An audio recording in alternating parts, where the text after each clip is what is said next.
So yesterday was the 234th day of protest in the city of Elizabeth City in the county of Pasquotank County, North Carolina, over the police shooting of Andrew Brown Jr. that took place on April 21st, 2021.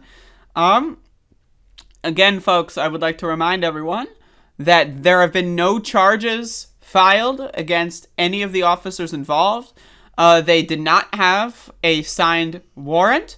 They knew Andrew Brown Jr. was unarmed ahead of time. They knew that. They knew going in that he was unarmed. They shot him in the back of the head. In the process of shooting him in the back of the head, they fired their machine guns into a neighbor's kitchen. Had nothing to do with anything at all. And they had bullets flying through their house into their kitchen in a school zone at 8:30 in the morning. After Andrew Brown Jr. was executed, Deputy Daniel Meads modified the amount of bullets in his magazine and lied to investigators about how many shots he fired. And again, then guess what happened? What did they get? Charged? Found guilty? Sent to jail? Of course not. They got paid vacation. They got overtime pay. And they got a salary boost. And then Robert Morgan, one of the killers, alongside Daniel Meads, decided to go in the Christmas parade and dance on the sheriff department Christmas float. These motherfuckers are psychopaths, folks. I need you to understand, they are psychopaths. They are all psychopaths, every single one of them. Yesterday on the show, I was talking about a website called mappingpoliceviolence.org, of which had statistics on there that have said since 2013 until now, 98.3% of murderers in the police departments that have killed people have gotten no charges at all.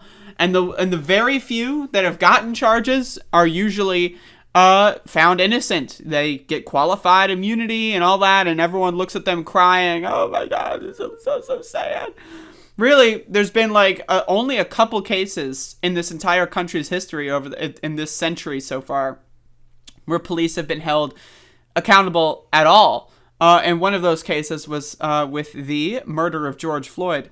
And so, again, we're in a situation here in this country where you can just go to summer camp for 8 months and you get a license to kill anyone you want. 98.3% of the time, you will get away with it. I mean, let's be honest, right? If you want to kill someone, let's say you really want to kill someone, all it takes is 8 months. And you can kill them and get away with it, scot-free. It's horrifying.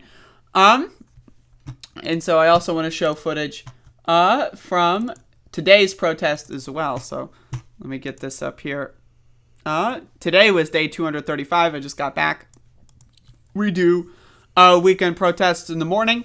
And again, it's fascinating to me that there are people in this country that are fine with this, that you can just go to summer camp and then the government gives you money, a gun, and a license to kill anyone you want for any reason.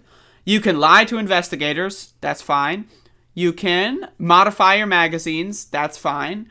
You can do basically anything you want, and get away with it. And then you get to dance around on the Christmas parade, you get free coffee, you get a paid vacation. It's ludicrous, folks. It really is. And it's sad that most people just don't give a fuck. Most people don't care.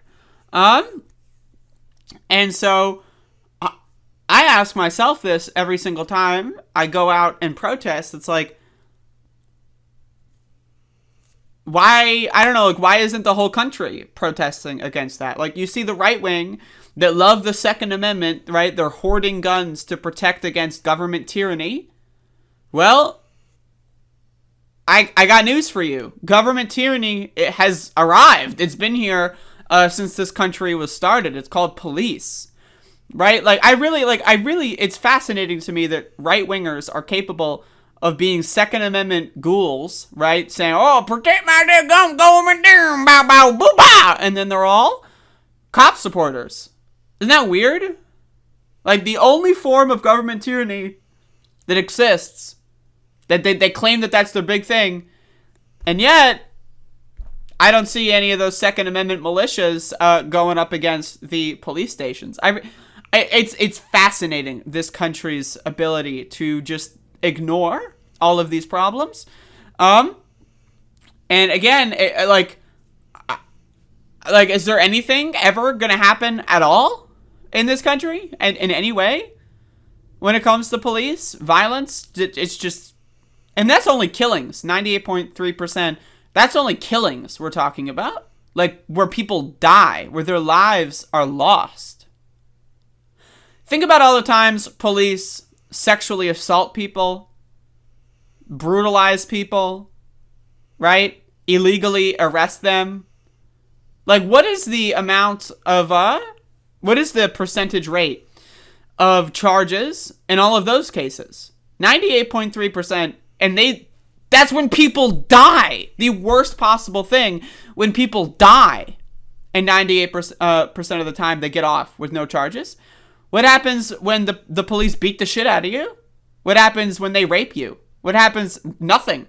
Nothing at all happens. Right? Cops, they have 8 months of summer camp. And then they're above the law.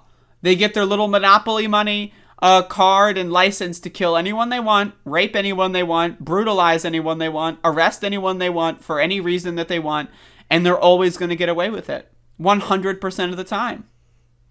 And sure, Derek Chauvin was thrown to the wolves just so that people think that there might be accountability in the system. He was an example, but not an example in the sense of, look, cops, accountability is going to happen. No, he's an example that says this is what justice would look like if anyone actually gave a shit. And then what happened? Everyone stopped caring. Derek Chauvin was found guilty, everybody. The next day after Derek Chauvin was found guilty, Andrew Brown Jr. was murdered, right? And so my thing, and no one cares. Just no one gives a shit. It's depressing. I mean, it really is, but whatever.